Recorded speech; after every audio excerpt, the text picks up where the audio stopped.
అవశ్యమనుభోక్తవ్యం కృతం కర్మ శుభాశుభం అంటారు జగద్గురువు ఆదిశంకరులు వారు.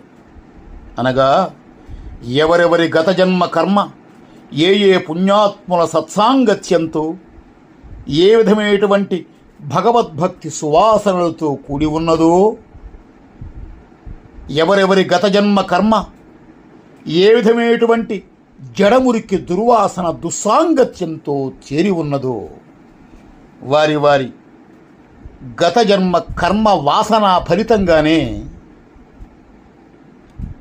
ఈ జన్మ బుద్ధిక్రియలు కూడా నడుస్తూ ఉంటాయి.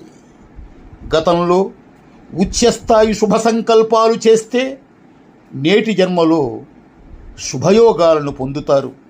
లేదా గత జన్మలో నీచస్థాయి దుర్వాసనలు చేస్తే నేడు నీచస్థాయి కర్మలు ఆచరిస్తూ నీచస్థాయి కర్మ ఫలితాలు పొందుతారు. అంటే నేటి జన్మలో ఎవరు ఎంత చేసుకుంటే, ఎలాంటివి చేసుకుంటే అలాంటి కర్మఫలాలే పునఃపునః అవశ్యం అనుభవించక తప్పదు అని జగద్గురులు ఆదిశంకరులు వారు ఉపనిషత్సారంలో గంభీరంగా చెప్పి ఉన్నారు. స్వస్తి.